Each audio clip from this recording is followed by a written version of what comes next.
All right, so we have Caroline Nicholson. Is Yes, that that's how that's you say correct? it. Okay, cool. Here on the podcast, she is a student pilot, and we're gonna get to know her kind of in this day in the life series that we're doing here on the podcast. And she's also, which we'll learn about, our recent scholarship winner. So, Mhm.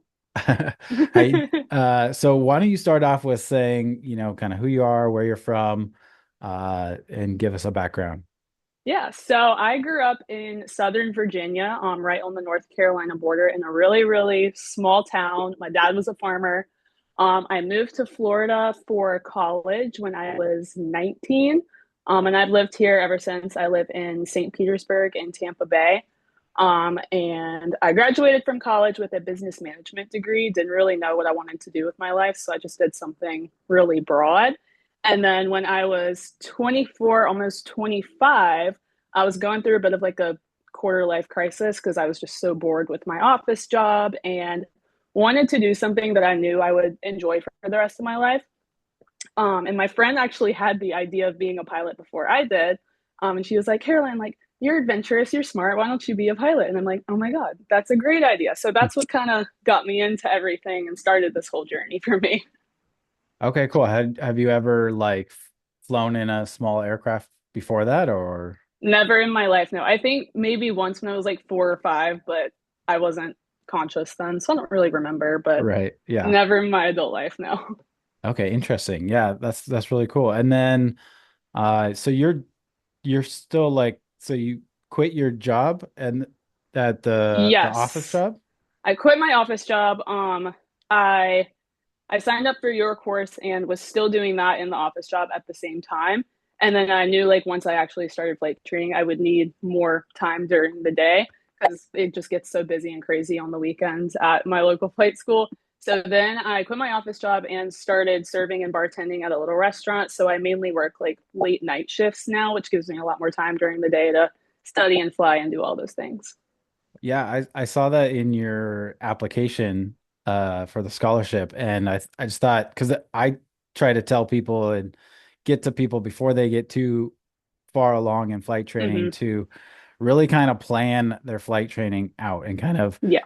mold your life around it. And I thought it was so smart and amazing what you're doing to like do flight training in the day and still working at night. It's probably a Mm-hmm. lot. That's probably a lot. It shows your dedication. But I thought it was also really smart of you to kind of plan ahead and do that because it can be really hard when you work a 9 to 5 to either only fly on the weekends or, Mm-hmm. fly after work when you got to commute there and things like that. It just makes it a lot Mm-hmm. harder. Not saying it can't be done, but I thought that was really, really cool. Yeah. So you want to be a pilot for a career. Can you kind of expand on what your goals are for aviation? Yeah. So starting out, I believed airlines were my goal, and that's definitely still an option for me. But then I just really didn't know how many options there were as far as careers. I'm thinking hard about cargo. I'm thinking about like chartering jets. There's no like thing that I'm completely set on. I just know like I definitely want to be flying for the rest of my life. So one of the three, like airlines, cargo, charter, we'll see. We'll see where it takes me. Gotcha. Very cool. Yeah, I was on a podcast called the Com Cockpit podcast. I don't know if you ever heard of it. If you Hmm. haven't, you should go check it out. It's really cool. They cover all things like like stress, sleep, exercise, and all things Hmm. kind of external to ground and flight training that can make you a better pilot. Anyways, we were talking about how like, before I got into aviation and flight training, like same thing. I thought like the only way to make money, in aviation is like to become an airline pilot or whatever. And then Hmm. once you get in it, like you kind of see and you even dive more and more in it, you see more and more opportunities, Yeah. especially with like the online world now. And I don't know, air taxis, are those going to happen? Are they going to have pilots? Who knows? But it's a very expanding industry. So Hmm. yeah, it's cool. Very cool. So you don't know quite yet what you want to do, but you know you want to fly. Exactly. I can't imagine myself doing anything else, and that's what like keeps me going. Gotcha. Cool. So tell me a little bit about like your very first flight in flight training. How was that? Was it good? Did you get like because the very first time I flew was actually for a class in college. Our teacher was a pilot, and I don't know how the the liability of this worked out, but he was able to Yeah. take us up two students at a time, and we like collected some data and stuff. This is Hmm. at the University of Washington. But on the way back from where we went to like collect this data, like I got really, really sick, air sick. Oh, Uh, dang. and so I thought like I was never gonna fly. But then once I was in the Right. in the controls, that kind of went away. So did you have anything like that, or how did it go? So, fun fact, I was nervous about that because that flight I said I took when I was really young that I don't remember, my mom said I was throwing up the whole time. Oh, So I was a little nervous that maybe 20 years later this would carry over and I would get airsick, but I was fine. I haven't, like, even in all my maneuvers now to this day, I haven't ever felt airsick, thank goodness. But my discovery flight, I loved. Like, I went in thinking, like, I know I'm gonna love this, but I know a lot of people do it and then they get a little scared or maybe get pushed away from it a little bit. But I had a great time. I didn't really know what I was doing at all because this was before I even started the course. I was just seeing if I even liked flying, period, before I started anything. right. But no, I had a great time. It was just kind of cruising around, playing with the controls and stuff. So good experience for me. Very cool. Awesome. And where are you at now with your training progress? I'm about 20 hours in. I'm flying. I try to fly twice a week, but with weather and cancellations and stuff, sometimes it's once, sometimes it's three times. It just really depends on my schedule with work and my instructor's availability. So it's going slowly but surely. I am starting at a different school in September, and I'm planning to be flying way more then and just kind of make it a full-time thing. But yeah, about 20 hours. So still in the beginning stages right now. Okay. So you said you're gonna switch schools. What's the purpose for that? So I love where I am now. It's just it's pretty expensive flying where I fly because Tampa Bay is so beautiful. I fly out of St. Pete Air, which is right on the water in St. Pete. Hmm. So we fly over all the beaches and stuff. And I think that's kind of why it is so expensive because who doesn't want to see that when they fly? So Yeah. I'm moving somewhere about 2 or 3 hours north of here that just has a cheaper cost of living in general. And the flight hours are cheaper there. I went and toured it, and it's a great place. Maintenance on site. All the managers were nice. The students were nice. Just seems like a good fit for me. So. Wow, yeah. So I that's awesome. It's like I feel like I don't know if you read like my advice before you got started, but it sounds like you did because I tell people that as well. Like if you're willing to do it and really commit, like Hmm. move somewhere more rural, Yep, away from the that's exactly it. sightseeing stuff, and you can really save some money flight training. So that's really cool that you're doing, and yeah, so good on you. Yeah, And so you're gonna kind of just do that for it's just solely the reason is flight training. yeah, solely the reason. And Wow, then I'll probably awesome. move back here when I'm done. Okay, cool. Yeah, I like that's smart. Very smart. Okay, and you said 20 hours in. Have you soloed? Hmm.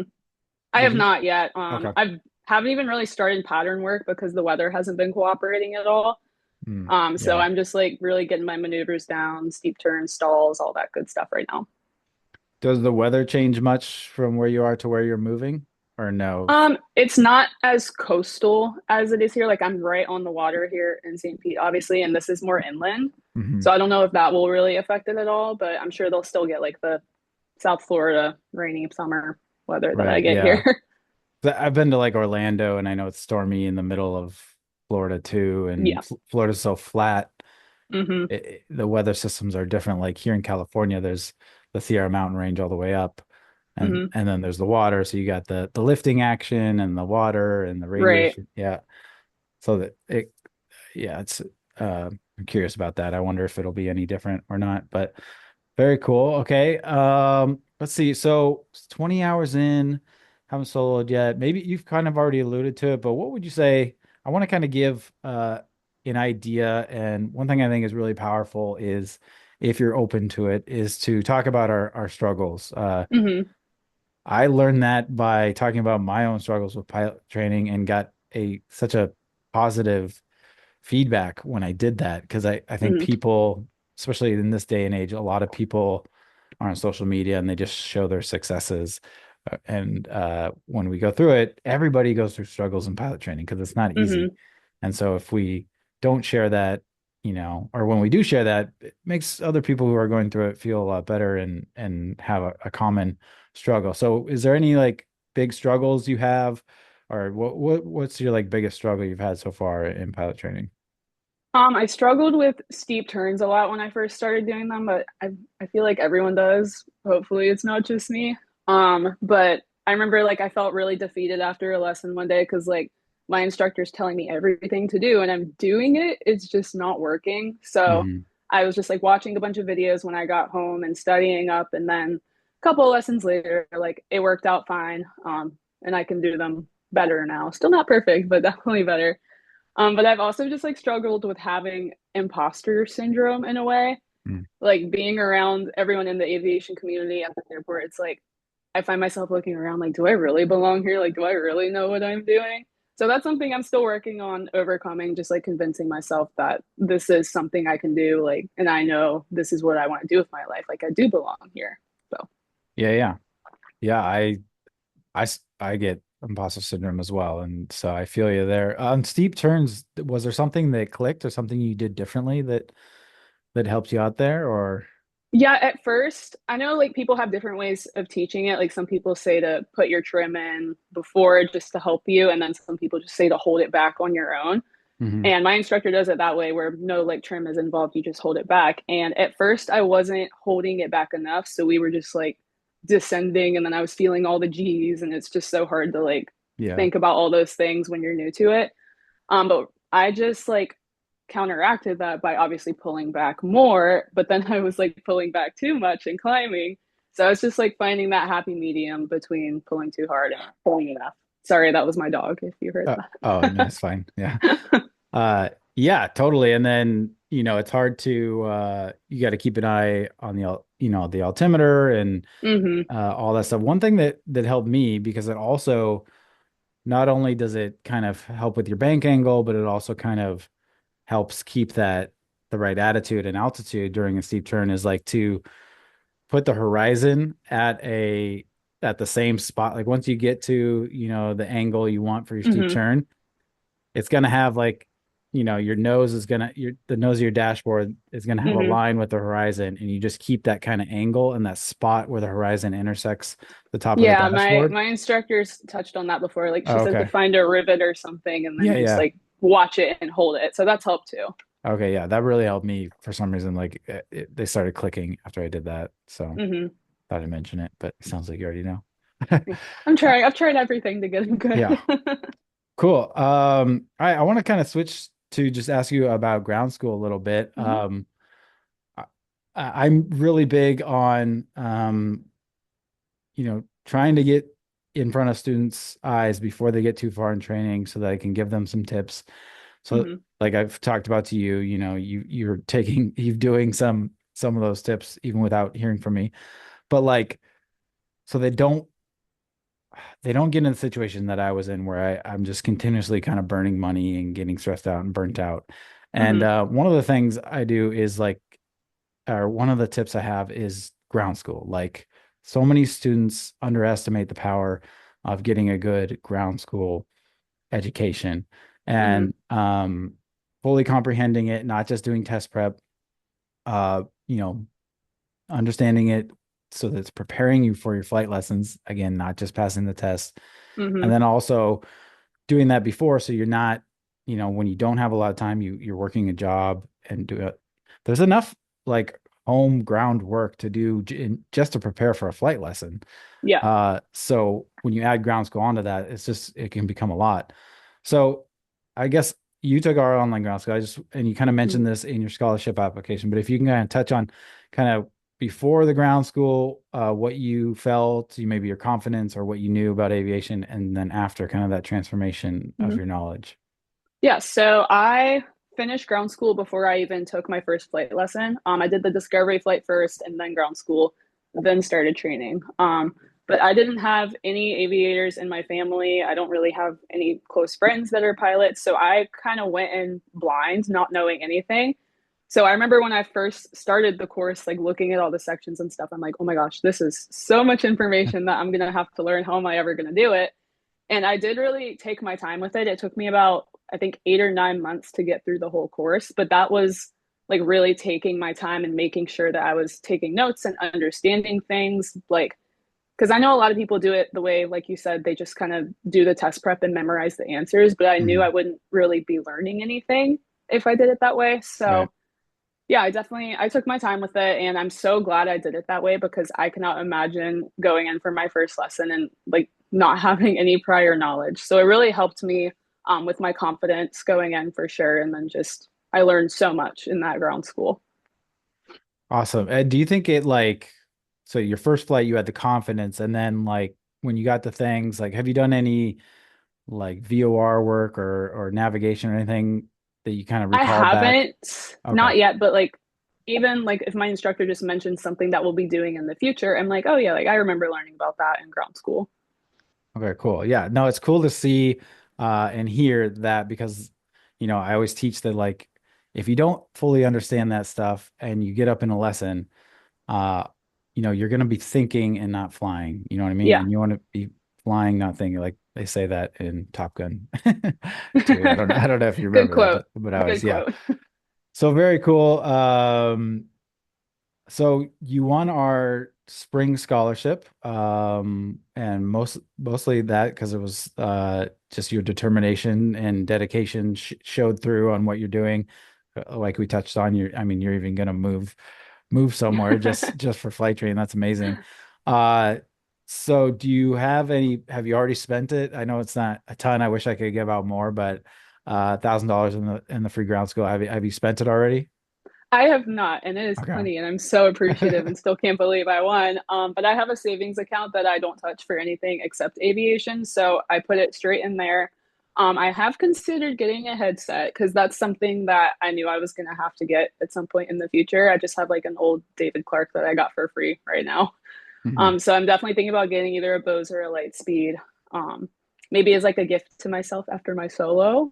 We'll see, but I Oh, would I like that. yeah, definitely more inclined to get it now that I have a little scholarship money. So Yeah. Do you fly with an iPad I on have an FliFly? iPad, but I don't fly with it yet. I like that, man. Okay, everybody listening, like, do what Caroline is doing because this is all like I feel like you're hitting all the steps. I also recommend students to at first don't fly with an iPad, learn Hmm. to fly without one. And then what I did in my training was once I did my first solo cross country without an iPad and for flight and GPS, Hmm. then I rewarded myself, kind of like what you're talking about with a headset. Right. So I think that's really cool to also reward yourself at milestones and celebrate those Hmm. those wins. And that's a cool way to do it, to Yeah. help yourself out with a new piece of equipment as well. Hmm. Yeah. So very cool.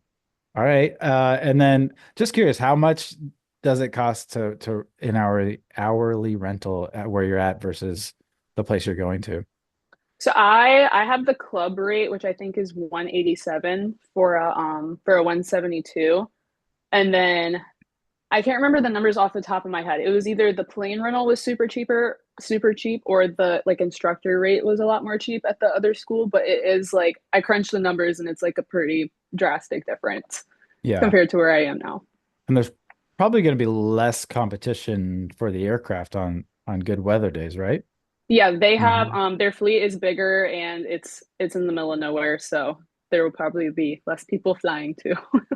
Yeah, because that's another thing too. Even in some large cities, you will find like one flight school that is by far the cheapest rental rate, and Hmm. everyone kind of flocks there without looking into anything else. And Right. it's like, well, they're cheaper because they have so many students and they're just working those aircraft to death.